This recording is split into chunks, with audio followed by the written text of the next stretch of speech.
안녕하십니까 여러분. 법과 사회 강의 제3회 강의를 시작하도록 하겠습니다. 우리는 지난 시간부터 법사회학의 패러다임에 대해서 공부하고 있죠.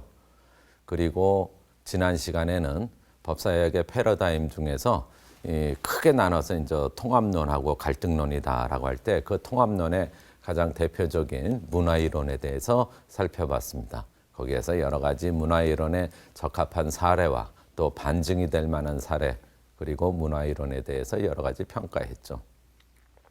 그러면서 우리는 어떻습니까? 문화이론이 한편으로는 그 한 사회 내의 법 현상을 설명하는 데 중요한 장점을 갖고 있지만 또 그것이 갖고 있는 한계도 있다 이렇게 봤죠. 그 한계를 우리가 그 일본의 미나마타와 니카타 마을에서 벌어졌던 그 상이한 모습을 보면서 이 문화이론으로 설명하지 못하는 어떤 부분이 있지 않을까? 그것은 결국 뭐였을까요? 그 마을이 갖고 있는 어떤 구조적인 모습이었죠. 그것에 이제 우리가 착안을 해서 이번 시간에는 법사회학의 패러다임의 그 통합론에 속하긴 하지만 문화이론과 사뭇 다른 구조이론에 대해서 살펴보도록 하겠습니다. 이번 시간에도 우리 교재의 공동집필자이신 동국대 김도영 교수님을 모시고 함께 강의를 진행하도록 하겠습니다. 김 교수님 안녕하십니까? 안녕하십니까? 우리가 지금 법사회학의 패러다임이라고 하는 것은 한 사회 내에서 법 현상을 어떻게 하면 가장 적실성 있게 설명할 수 있는 틀이 될 것인가, 어떤 그 틀이 한 사회 내에서 법 현상을 가장 정확하게 설명할 수 있을 것인가, 이런 것을 찾아 나가는 이런 과정이다 이렇게 볼 수 있겠죠. 문화이론이라고 하는 것이 그 법을 파악할 때 인간들의 행위 패턴, 그것이 축적된 관습, 또 그것의 제천명으로서의 법, 이렇게 파악했다면은 구조이론은 법을 한 사회 내에서의 어떤 사회 체계 내에서의 구조 속에서 법을 바라보려고 하는 것입니다. 어떻습니까? 우리가 지난 시간에 미나마타와 또 니카타를 볼 때도 그 마을, 양쪽 마을의 주민들이 법에 대한 또 법적 분쟁에 대한 태도들이 달랐죠. 그것은 뭐였을까요? 그 각각의 마을 사람들과 원인 제공자였던 공장과의 어떤 관계, 그 사회 구조, 이렇게 파악할 때 좀 더 그 현상들을 설명하는데 정확하지 않았을까, 이렇게 파악한 것처럼 한 사회 내에서 법 현상을 어떤 사회 구조적인 측면을 분석함으로써 법을 바라보려고 하는 것이 구조이론이다, 이렇게 볼 수 있다는 것이죠. 김 교수님, 먼저 우리가 이 구조이론을 들어가기 전에 아주 기초적인 걸 한번 생각해 봐야겠는데요.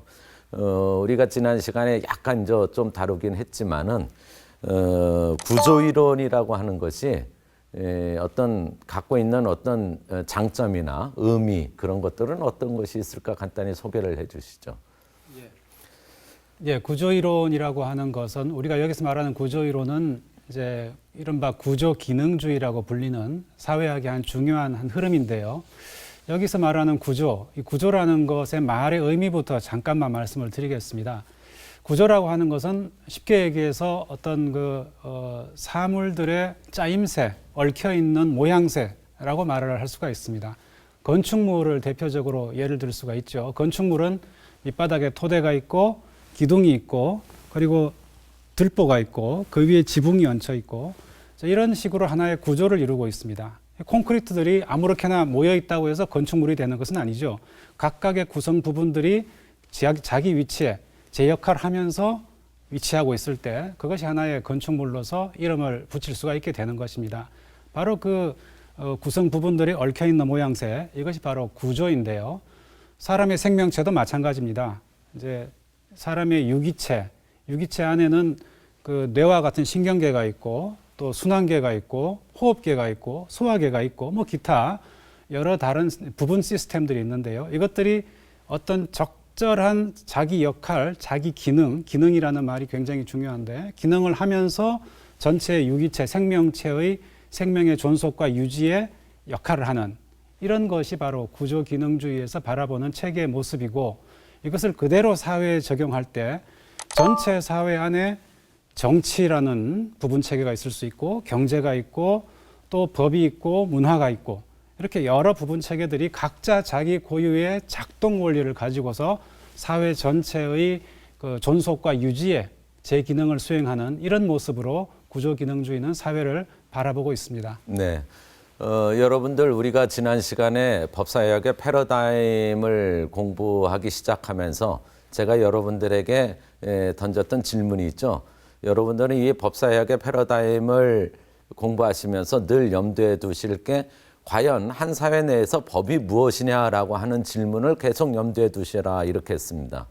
그러면 한 사회 내에서 법이 뭐냐라고 바라봤을 때 그걸 파악한다고 할 때 문화이론이라고 하는 것은 사람들의 행위 패턴과 그것이 축적된 어떤 관습 여기에서부터 이제 법을 바라보려고 하는 측면이었다면 구조이론은 어떤 것이냐면 한 사회라고 한다면 나름대로 인간의 신체와 마찬가지로 구조를 갖고 있다는 것이죠. 그 속에서 어떠한 하나의 기능을 담당하고 또 그것이 제도화된 것이 법이다 이렇게 파악하려는 것입니다. 그러면 구조이론이라고 하는 것은 문화이론하고 사뭇 다르겠죠. 어찌 보면은 문화이론이라고 하는 것은 사람들의 구체적인 행위, 또 사람들의 삶, 또 사람들이 갖고 있는 어떤 여러 가지의 그 관념, 또 사고 이런 것으로부터 출발하려고 했던 거라고 본다면 구조이론이라고 하는 것은 사회를 하나의 큰 구조, 틀로 놓고 보고 그 중에서 법이라고 하는 것은 어떤 기능을 하고 어떠한 부분을 차지하느냐, 구조에 어떤 역할을 하느냐라고 하는 식으로 파악해 보려는 것입니다. 지난 시간에 우리 문화이론을 보면서 문화이론이 사회 내의 법 현상을 설명할 때 그럴듯하게 적용될 수 있는 이론이라고도 좀 보기도 하고 또 그것의 한계점도 우리가 알았죠. 그러면 이번 시간에는 이 구조이론에 대해서 한번 그 정체를 한번 살펴보고 이 구조이론이 갖고 있는 장점과 또 구조이론이 또 갖고 있는 어떤 한계점들은 어떤 것이 있는가 살펴보도록 하겠습니다. 그러면 본격적으로 강의에 들어가도록 하겠습니다.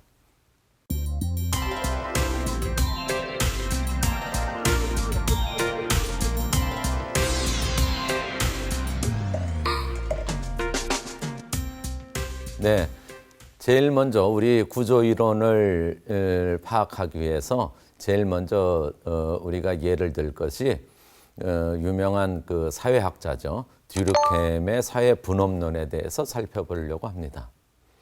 듀르켐은 20세기 초에 그 프랑스에서 활동했던 그 사회학자죠. 물론 저 프랑스라고 하지만은 독일하고도 많이 접근해 있어서 뭐 유럽 전체의 유럽의 이제 사회학자다 이렇게 볼 수 있겠고 우리가 잘 아는 바와 같이 그 칼 마르크스나 또는 막스 베버와 함께 더불어서 한 사회 내에 여러 가지 현상들을 그 구조이론적으로 구조이론으로 파악하려고 했던 가장 대표적인 학자다 이렇게 볼 수 있겠습니다. 듀르켐의 사회 분업론을 이 법과 관련되는 부분들을 한번 우리가 착안해서 살펴보려고 합니다. 듀르켐은 이렇게 생각했습니다. 제일 먼저 고민은 이거였겠죠. 사람들은 왜 모여서 살까? 사람들은 왜 서로 이렇게 뭉쳐서 연대하고 살까? 그 연대에 주안점을 뒀습니다. 물론 이 사회라고 하는 것들이 사람들이 모여 사는 거기 때문에 그것의 속성이라고 한다면 연대라고 할 수 있겠죠. 그런데 이 연대라고 하는 것이 이 인류 사회의 발달 과정에서 보면은 크게 몇 가지로 이렇게 구분돼서 연대의 특징들이 나타나더라 이렇게 봤습니다. 예를 들면 이렇게 됩니다. 듀르켐은 연대에 대해서 자기의 화두를 시작을 하고 있습니다. 그러면 사람들이 모이고 서로 이렇게 관계를 맺고 이렇게 나가는 거겠죠.